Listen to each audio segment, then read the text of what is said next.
to Montana to hunt mountain goats. I was pretty shocked to get the announcement that I had drawn out a mountain goat tag in Unit 393. I've been putting in various states, including Montana, for several years. And when I drew out in Montana on this goat hunt, I had 22 points, meaning that I'd put in for 22 years for a tag. And so I was overwhelmed by the odds that I bucked, but I didn't realize what kind of tag I had. I'd been putting in for different units that had better odds over the years, just because they had more permits, but I'd never really looked at um, the units closely to see what kind of hunting it was and what type of terrain it was and all that kind of stuff. I just figured I'd never draw out. But finally, when I put in for this unit 393, I looked pretty closely at the explanation in Hunt and Fool magazine, and it said that the terrain was not quite as difficult as other units, and it was probably the best goat unit in the state, and it also had a lot easier access. And I'm getting older, and I'm thinking, maybe that's a hunt for me. So, like I say, I was very surprised when I drew out the tag. The first call I made was to Hunt and Fool magazine. I talked to Eric Bachnofer about the unit, and he's from Montana, and he was just ecstatic that I'd drawn the tag. He said that's a great unit. It's the best unit in the state. In fact, it's probably the best unit in the lower 48 states. And he immediately hooked me up with a couple of people that had hunted in the past in that unit, just so that I could just get some bearings and um, and see what their experience was in the unit. So I called those people up and talked to them at length, and they were very, very helpful. They told me about their experiences hunting in the unit and what to expect. I still was kind of nervously apprehensive about the hunt, just because my physical shape is not the greatest anymore, and so I knew that it was going to take a lot of work to get in shape to go hunting in this unit. Um, I've hunted Dall sheep, desert bighorn sheep, and Rocky Mountain bighorn sheep, and all of them were pretty taxing hunts. And I was told that I needed to get into sheep shape. Well, I need to get into goat shape too to hunt goats, and that requires a lot of working out. So I'm not the one that likes to be a gym rat that goes in the gym and works out in the gym. I like to be actively involved in hiking and playing sports and things like that. So I did quite a bit of hiking this summer. Our family went on a trip up to Washington State, and we hiked for several days in a row on varying lengths of hikes. I also went on a big hike up to Timpanogos summit, and that's about a 15-mile loop hike, and it about killed me, but it was fun nonetheless to get up there and do that. I still didn't feel quite ready because after that Timpanogos hike, I started developing some foot issues and some back issues that I was afraid was going to preclude me from hunting. But I was able to overcome that and get out hunting. I was going to come up to this area with one of the Hunt and Fool members and just kind of get oriented on the area, but really couldn't find anybody to go up here, and I didn't really feel like it was a worthwhile use of my time to come all the way up here and just scout out the area. So We left on Monday, the 14th of October. Steve Silito agreed to go with me, and I towed his trailer up here. And we left in the morning of October 14th, Monday, and got up here about 7 o'clock at night. Found a camping spot, which was about 7 miles down the canyon from the Fairy Lake trailhead. And then the next morning we got up and I contacted a good friend of mine from the Hunt Fool named Randy Orley, and he agreed to meet us at the Fairy Lake trailhead and show us around the area, some of the trailhead points that were the access points to the unit on the east side of the unit. And so Randy met us here in the morning, and we looked at the Fairy Lake trailhead, and I have to say it was pretty intimidating to look up in those mountains and see those steep mountains um, rising above the valley floor, and thinking, man, alive, the goats are way up there, and I have to get up to them. And then he showed us the Ross Pass trailhead, and we decided to make an afternoon hike up to Ross Pass, which was only a couple of miles. And we made it up there okay, and made it back before dark. Didn't see any goats up there, but had a nice hike, and got kind of acclimated to the area. We're on the Fairy Lake Trail today. This is day 2 of our hunt. Yesterday was kind of a exploratory day. We met with Randy Orley and he showed us around the different trailheads, and we didn't get a start until later in the afternoon, so we just hiked up to Ross Pass and checked that out for a couple of hours. Didn't see anything, so we're hopeful that we can get up here to Fairy Lake area. It's a pretty heavily used area, but I understand that there's a lot of goats up here, so we'll see what we can find. I was hoping to get this hunt done in a short order because I knew that there was going to be a storm coming through. I'd read the weather reports for about a week, and it said that it was supposed to storm on Thursday, and I didn't want to be caught up here hunting on a snowy day or in snowy weather. So I thought that Wednesday might be the day for us. So we made the hike up to Fairy Lake Pass, and it really didn't feel too bad.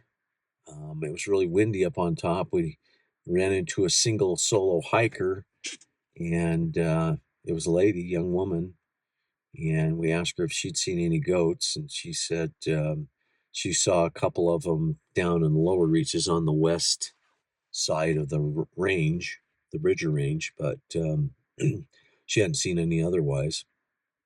It was a little bit discouraging, but we got up on top and started looking around, hiking down the some of the trails up on top, like we were recommended to do, and I spotted a white spot down on one of the rocks about 400 or 500 yards away.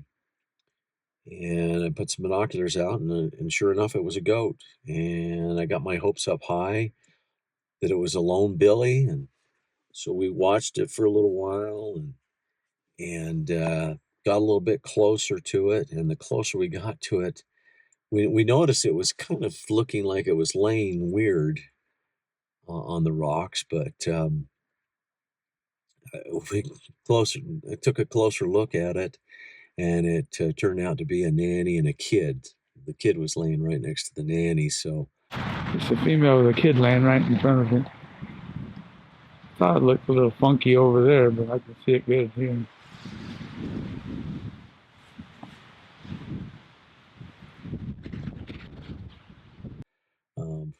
we couldn't shoot them.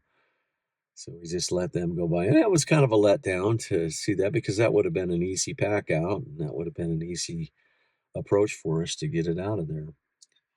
So we continued on and went to another vantage point and looked off in the distance, and maybe a mile away, we could see a group of goats laying on the shale rock, the open shale rock, just sunning themselves. And I just put binoculars up real quick, and it looked like one of them was a nice billy. So we kind of cross-cut across the rocks to get to where the goats were, and I think we severely underestimated the steepness of the slope and the slipperiness of the slope with all those rocks, what we call scree slopes. It was very, very tough to negotiate, especially with carrying packs, carrying a rifle. We slipped and slid quite a few times getting across there to them. Finally got to the ridge where we could peek over and see them, and we looked and we saw Nanny and some kids and 3 or 4 billies over in the group there. So got ready to shoot, and we got in closer. We identified one as being a decent billy. It's so hard to tell. Their horns are just really short, and there's not a lot of difference between an 8-inch billy and a 10-inch billy. That's only 2 inches worth of horn length. So we chose the one that seemed to have heavier bases on his horns, and I shot, and I knew I'd hit it because it hunched up, and I could see something spewing out of it, and it went up the hill and laid down. And so we had to walk over to that billy and get a little bit closer, and it took 2 more shots to put him down. There was another billy with him, and that billy went around the trees and came out about 20 yards from his buddy, the billy that was down, and wouldn't leave. We were yelling at him and throwing rocks at him and telling him to get out of here. And Steve cautioned me that, billy goats will attack, so watch out. We got some good pictures of him, and finally he wandered off, and I put a final shot in the billy, and he got up and tumbled down the hill and ended up in a horrible position for us to take care of him. He lodged up against some trees, and it was really steep and really nasty terrain. Well, here's my billy. Had to shoot him 3 times to get him down. They're tough animals. He had another buddy with him that wouldn't leave. But I'm happy. He's 8 3/4 inches. He's in a pretty rough spot here, but somehow we'll manage to get him out. That's our experience in the Bridgers.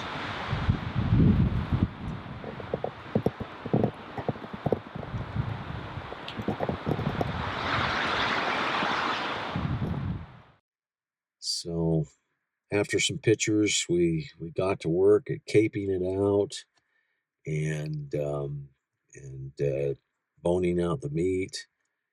And by the time we got finished with that, it was about 2:30 in the afternoon when I shot it. And by the time we got finished with that, it was about 5:30, something like that. We knew it was going to get dark about 7. So we were really concerned about getting off the mountain. So we packed up the meat, and we looked on our Onyx systems, and we could tell that there was a trail just maybe 100 yards away from where we were, if that. And so we packed up the meat, made our way over to the trail, and after maybe 100 or so yards of walking down the trail, we realized that we weren't going to get out of there with all that meat on our backs. Steve had a smaller pack, and I had all my gear, and we just figured that we're not going to get out of here. So we just hung the meat in some trees, marked the position of the meat, and made it off the mountain. Made a call to my friend Randy again, and he reassured us that you can get out of there in the dark, as long as you have good flashlights, and it's not too bad walking. And we found that it wasn't too bad walking. We made it out of there in about 4 hours. We made it back down to the truck at 10 o'clock. But then we had the dilemma of, how do we get the meat? So we went to bed that night. We were pretty stiff and sore from the hike. And we just thought, well, we'll give it a day's rest, and then we'll go back up on Friday and get the meat when we've recovered.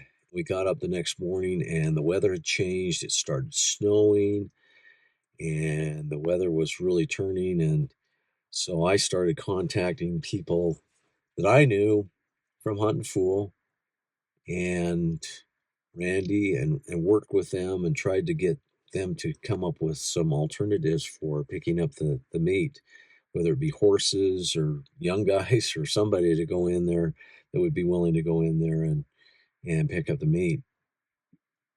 And so we just hunkered down for the day and watched it snow. And as it started getting worse, we decided that maybe we better take the trailer off the mountain, because it was getting to be pretty nasty, and we didn't want to negotiate that snow with a trailer. So we hooked up the trailer and went down to Bozeman, found a campground that was open, and hooked up there, and got a few things taken care of down in town in Bozeman. And finally, Randy got a hold of me and said, I've got 2 young guys that are willing to take the day off work. You got to pay them, but they're willing to go in after your meet. In fact, they're pretty enthusiastic about it. So we got a hold of them, and they said, yeah, we'll go in for you. We love doing this kind of thing. So we got up early the next morning and headed up to Fairy Lake. There was probably 2-3 inches of snow on the ground when we got here, and it was still snowing a little bit, still kind of cloudy. But we met the 2 boys here and swapped a few stories. And they're very enthusiastic hunters. They're young, they're athletic, they're enthusiastic, and they were willing to go up and pick up our meat. So right now we're just waiting for them to get back. The sun is out. It's a beautiful day. We just had 3 or 4 skiers that strap their skis to their packs, and they're hiking up there and they're going skiing. So it'd be nice to be young again.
I drove down the road about 3 miles and got your text about Up at being Sac. some sack, Yeah. up at Sac, and got I was like- eating the goat meat and all that Yep. kind of stuff.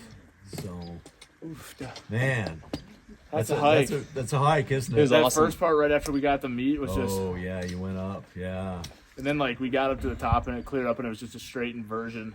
was It that? was awesome. beautiful. Couldn't It was see sweet. anything, huh? Yeah, No we got bears tons up of good there, were clips. No bears. No signs, so it was pretty good. Oh yeah, I did that. Throw it in meat bag. Here's your tag.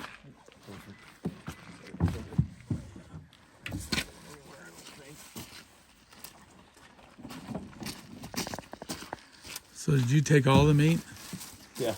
Or he took the back straps, I think.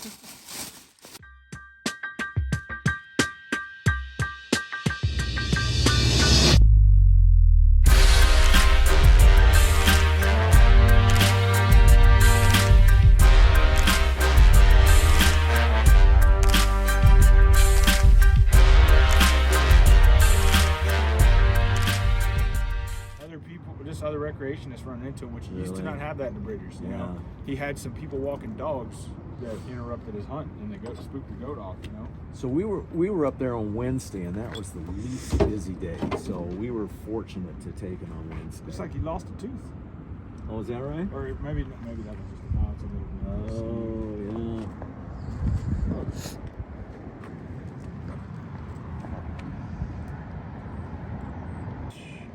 Thinking 3 to 4. 3 to 4 years old. Yeah, We were thinking 4, but I don't. yeah. I'm not One, an expert. two real distinct, and then this one down here, kind of right there. Yeah. Oh, He said perfect. 3 to 4 years old. 3 to 4. That's kind of what we were thinking. Yeah.